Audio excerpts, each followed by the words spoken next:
શિવરાત્રિ આવી રહી છે તો આપણે કંઈક ફરાળી વાનગી બનાવીશું. આજે આપણે બનાવીશું સામાના અને બટેટા નાખી અને ફરાળી દહીંવડા. અહીંયા આપણે 2 બટેટા લીધા છે, તેને છાલ ઉતારી અને કટકા કરી નાખવાના છે.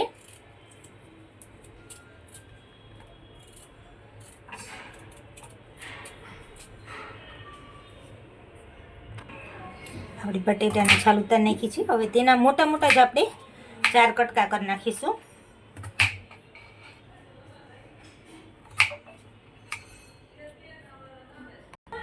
અહીંયા આપણે 1 વાટકો સામો લઈ લીધો છે, તેને આપણે ધોઈને સ્વચ્છ કરી નાખીશું.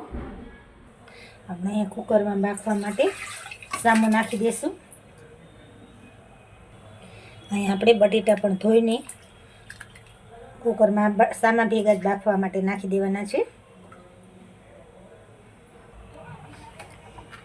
અહીંયા થોડું મીઠું નાખી દઈશું અને 2 વિસલ થવા દઈશું. સામો બફાય ત્યાં સુધીમાં આપણે થોડા સિંગદાણાનો ભૂકો કરી લઈશું. અને 3 થી 4 મરચાં છે, એને પણ આપણે ચોપરમાં એકદમ પીસી લઈશું. તમે તીખા ખાતા હોય એ પ્રમાણે વધઘટ કરી શકો છો.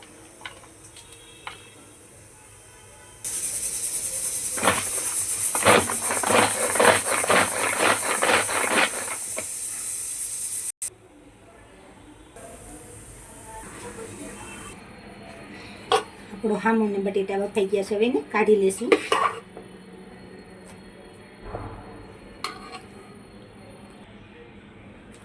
હવે આપણે તેને બરાબર મેશ કરી લઈશું.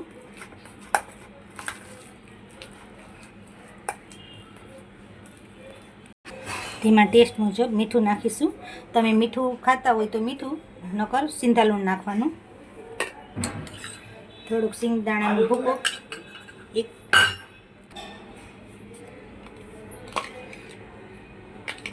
ક્રશ કરેલા મરચાં,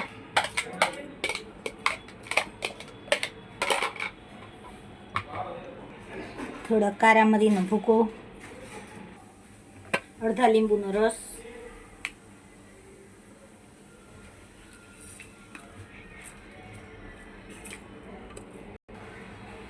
આપણે તેલવાળો હાથ કરી અને બધાય ગોળા વારી લઈશું.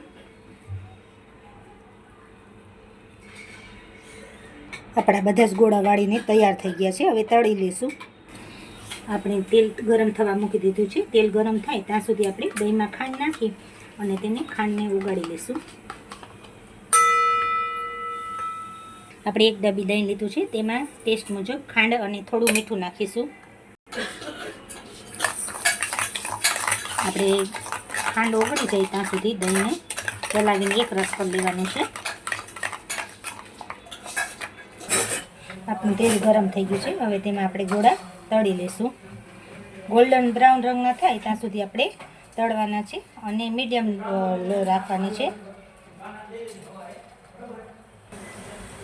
આપણા દહીંવડા તળાઈ ગયા છે. હવે તેને એક પ્લેટમાં કાઢી લઈશું. બધા જ દહીંવડા તળાઈને તૈયાર થઈ ગયા છે.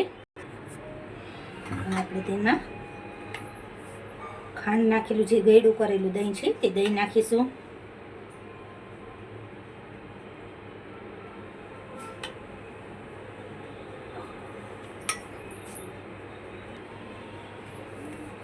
લીલી ચટણી નાખીશું.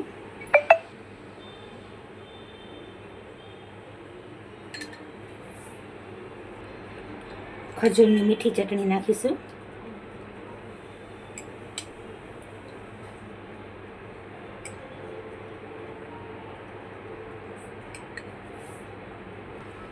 જીરુંને મેં શેકીને દળી નાખ્યું છે, તે નાખીશું. કાશ્મીરી લાલ મરચું નાખીશું. કોથમીરથી ગાર્નિશ કરીશું. થોડો ફરાળી ચેવડો નાખીશું.